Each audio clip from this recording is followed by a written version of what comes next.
السلام علیکم ناظرین، سلامتی ہو آپ پر جہاں بھی آپ ہوں۔ اس ویڈیو کے ذریعے 4 خبریں آپ سے شیئر کرنا مقصود ہے۔ ان 4 میں سے 3 خبریں افغانستان سے تعلق رکھتی ہیں اور ایک خبر قطر سے ہے۔ تو چلیے آغاز کرتے ہیں۔ تکمیلی تلبینہ، طاقت، صحت اور شفا کے لیے سنت اور طب نبوی کا بہترین نسخہ۔ ابھی آرڈر کریں، کم پیسے میں ہمارے ساتھ بزنس شروع کریں۔ بھارت بھر سے ڈسٹریبیوٹر اور ہول سیلر بننے کے لیے ابھی کال کریں 9579591975۔ Takmeeli food products private limited, Malegaon, India.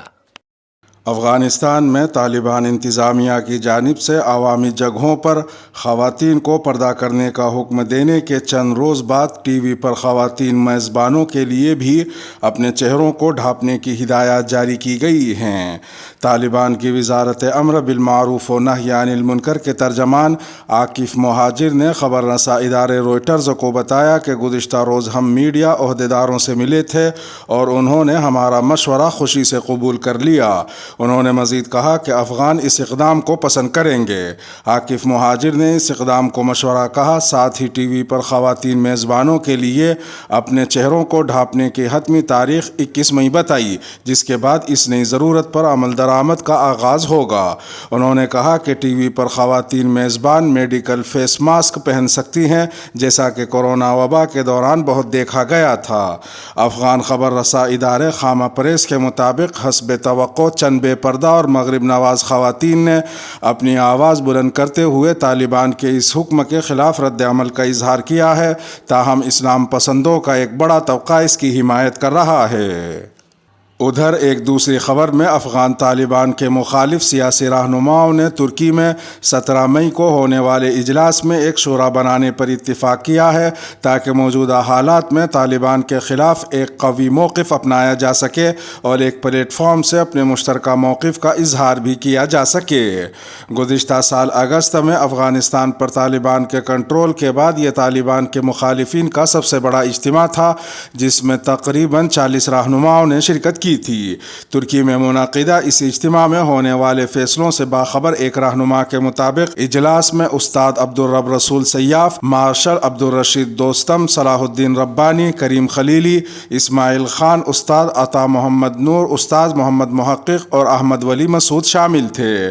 Ahmad ولی مسعود اس وقت طالبان کے خلاف مزاحمت کے فعال رہنما احمد مسعود کے چچا ہیں اور اجلاس میں ان کی نمائندگی کر رہے تھے۔ ترکی کے علاوہ کئی اور ممالک میں رہنے والے طالبان مخالف رہنماؤں نے اجلاس میں ویڈیو لنک کے ذریعے شرکت کی، جس میں سابق وزیر داخلہ یونس قانونی اور احمد ضیاء مسعود بھی شامل تھے۔ طالبان نے گزشتہ سال ستمبر میں پنج شیر پر بغیر کسی بڑی لڑائی کے کنٹرول حاصل کر لیا تھا، کیونکہ اس وقت اہم رہنما احمد مسعود اور امر اللہ صالح سمیت دیگر حضرات پنج شیر سے بھاگ گئے تھے۔ ادھر ایک دوسری خبر میں پنج شیر میں حالیہ دنوں میں قومی مزاحمتی محاذ سے تعلق رکھنے والے جنگجوؤں نے علاقے میں طالبان کی سیکیورٹی فورسز کے خلاف ایک گوریلا آپریشن شروع کیا ہے۔ اس کا مقابلہ کرنے کے لیے طالبان نے پنج شیر میں بڑی تعداد میں سیکیورٹی فورسز کو تعینات کر دیا ہے۔ واضح رہے کہ NRF کی قیادت احمد مسعود کر رہے ہیں، جو مشہور جنگجو احمد شاہ مسعود کے بیٹے ہیں، جنہوں نے طالبان کے خلاف ایک بھرپور مہم کی قیادت کی تھی۔ تاہم افغانستان میں طالبان کے اقتدار میں آنے کے بعد وہ ملک چھوڑ کر چلے گئے۔ NRF کو افغان فوج کے کچھ سابق کمانڈوز کی حمایت بھی حاصل ہے۔ مقامی ذرائع نے نام ظاہر نہ کرنے کی شرط پر BBC کو بتایا کہ لڑائی مذہبی تنازع پر شروع ہوئی۔ انہوں نے بتایا کہ طالبان نے پنج شیر سے ایک معاونہ کو گرفتار کرنے کی کوشش کی، جنہوں نے حکم دیا تھا کہ عید طالبان کے مقرر کردہ دن پر نہیں بلکہ اس کے ایک دن بعد منائی جانی چاہیے۔ اس کے بعد طالبان کی فورسز پر حملے ہوئے، جن میں مبینہ طور پر متعدد فوجی مارے گئے، تاہم طالبان حکام نے اس دعوے کی تردید کی ہے۔ لڑائی میں ہلاکتوں کی تعداد کیا تھی اور لڑائی کتنی شدید تھی، اس بارے میں کوئی ٹھوس معلومات نہیں ہیں۔ طالبان جھڑپوں کو زیادہ اہمیت دیتے نظر نہیں آ رہے ہیں، جبکہ NRF کے دعوے اکثر مبالغہ آرائی پر مبنی ہوتے ہیں۔ مقامی لوگوں نے BBC سے کہا کہ انہیں یقین ہے کہ سینکڑوں افراد کو گرفتار کر لیا گیا ہے۔ انہوں نے مبینہ طور پر کہا کہ NRF ارکان کو ہتھیار ڈالنے پر مجبور کرنے کے لیے کچھ بزرگ لوگوں کو بھی تھوڑی دیر کے لیے حراست میں لیا گیا تھا۔ عبداللہ خیل میں ایک مقامی ذرائع نے بتایا کہ گرفتار اور حراست میں لیے گئے بیشتر افراد کو اب طالبان نے رہا کر دیا ہے۔ پنشیر میں طالبان کے ایک ترجمان نے BBC کو بتایا کہ صوبے میں کوئی لڑائی نہیں ہوئی ہے، تاہم طالبان کے ایک اور مقامی اہلکار نے پہلے افغانستان کے طلوع نیوز کو بتایا تھا کہ لڑائی میں طالبان کے 6 ارکان مارے گئے ہیں۔ جنوبی صوبہ ہلمند کے ذرائع نے BBC کو بتایا کہ پنشیر سے 15 جنگجوؤں کی لاشیں لائی گئی ہیں۔ پنشیر کے دیگر علاقوں سے جھڑپوں اور انسانی حقوق کی خلاف ورزیوں کی اطلاعات موصول ہوئی ہیں۔ اسی طرح کی اطلاعات صوبہ بغلان میں اندراب اور شمالی صوبہ تخار کے وارساز علاقے سے بھی آئی ہیں۔ چوتھی اور آخری خبر اسپین سے ہے۔ قطر کے امیر شیخ تمیم ابن حمد الثانی اپنی بیوی شہزادی جواہر بنت حمد الثانی کے ساتھ اسپین کے سرکاری دورے پر ہیں۔ امیر قطر کے ساتھ بات چیت میں معاونت کے لیے ایک بڑا وفد بھی شامل ہے، جو وزرائے قطر کے لیڈر، وزیر مالیت، وزیر صنعت و تجارت، وزیر بجلی و آبپاشی پر مشتمل ہے۔ اسپین کے بادشاہ فلپ اور ان کی ملکہ نے امیر قطر کا استقبال اور میزبانی کی۔ قطر نے اس دورے میں اسپین میں $5 ارب کی سرمایہ کاری کی ہے۔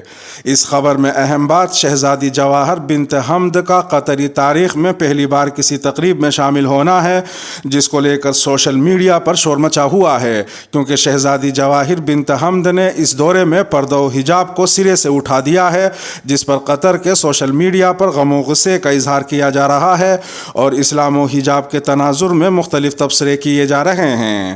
ایک صارف نے لکھا کہ اسلامی ملک قطر کے امیر کی بیوی کا یوں بے پردہ ہونا اس بات کی علامت ہے کہ قانون اور شریعت غریب عوام کے لیے ہوتی ہے۔ ایک دوسرے صارف نے لکھا، قطر میں ہونے والے ورلڈ کپ سے پہلے اپنی بیوی کو یوں تقریبات میں لے جا کر امیر قطر دنیا کو پیغام دینا چاہتے ہیں کہ ہم بھی ماڈرن لوگ ہیں۔ ایک اور صارف نے لکھا کہ امیر قطر نے $5 ارب کی سرمایہ کاری کر کے اسپین میں اپنے اور اپنی بیوی کے لیے تھوڑی سی عزت خریدی ہے۔ واضح رہے کہ یہ وہی قطر ہے جس نے طالبان کو حکومت چلانے کے باب میں اسوہ نبوی کے مقابلے میں اسوہ قطری کو عمل میں لانے کا مشورہ دیا تھا۔ یہی وہ عرب ہیں جنہوں نے اسلام کو اتنا تھلتھلا اور لچیلا کر کے دنیا کے سامنے پیش کیا ہے کہ کوئی اگر اصل اور سلف صالح کے اسلام پر عمل کرنا چاہتا ہے تو وہ متشدد نظر آتا ہے اور غیروں سے زیادہ اپنے ہی اس پر چیخنے لگتے ہیں۔ المیہ یہ بھی ہے کہ مغربی ممالک ہو یا مشرقی ممالک، اسلامی ممالک ہو یا انگریزوں کے ممالک، یہ سب صرف عربوں کو اسلام کا ٹھیکیدار سمجھتے ہیں، جبکہ اصل اسلام سے عرب، بالخصوص عرب حکمران، اتنے ہی دور ہیں جتنا سورج زمین سے دور ہے۔ ویڈیو میں پیش کردہ اس بات کے تعلق سے آپ کی کیا رائے ہے؟ آپ کچھ کہنا چاہیں تو تبصرے کے خانے میں اپنی رائے ہم سے شیئر کر سکتے ہیں۔ ہمیں آپ کی رائے سے استفادہ کرتے ہوئے خوشی ہوگی۔ اپنے میزبان راہی حجازی کو اب دیجیے اجازت۔ سلامتی ہو آپ پر جہاں بھی آپ ہوں۔